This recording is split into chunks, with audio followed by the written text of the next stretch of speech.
I think when you feel stuck, you feel like hopeless. When I think back to Ashton's diagnosis was in 2017, and it took 2 years to figure out everything that's wrong with him. Health, mental health, many doctor's visits, and you just feel like you're in this deep mud and you can't even move forward.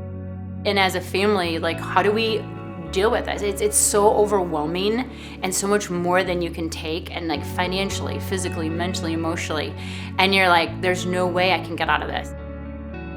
Really, the book, I would say, this prayer journal was birthed back then, probably 2016, when we first heard about Noonan syndrome. A friend of mine, Judy, would pray for me, and she would say, sometimes I'd call her, she's like, Amy, you just need to get through the next 5 minutes. You just need to get through the next hour.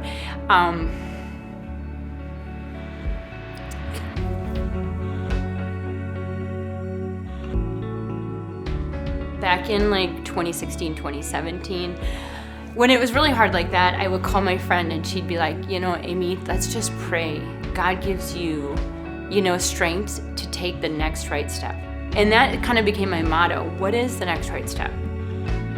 Do I just need to get up and, make a meal for these kids? Do I need to bring Ashton to his next doctor visit? What is the next right step?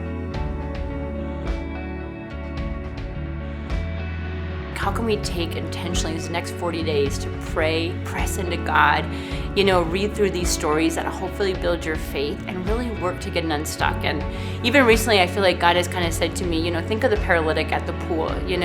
He went up to him and said, do you want to be made well? Do you want to be healed? And I think that's a question we can all ask. Like, even for myself, after Ashton's diagnosis, feeling devastated or feeling like this pandemic, my whole industry's gone. It's like, now what? And I feel like Jesus is like, are you just going to lay there, or do you want to be made well?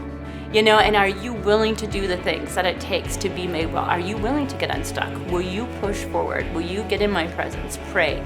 Do the things I'm asking you to do. And I'm like, hey, if I can do it, I think anyone can do it. So I want to encourage people, you can get unstuck. Are you willing to commit these 40 days to intentional prayer? I don't know if you've lost your job, maybe you've lost your loved one, maybe you've been diagnosed with a lifelong medical condition. If you've been through some of these scenarios, I can relate to what you're going to. About 18 months ago, I started writing a prayer journal called Unstuck, Step Into the New. I'm hoping that through intentional prayer and setting aside 40 days, that the personal stories I share and the prayer prompts will help you get unstuck as well, and that you can step into the new. If you'd like to check out my new book, you can go to my website. It's my name, amyjob.com. That's AMYJOOB.com.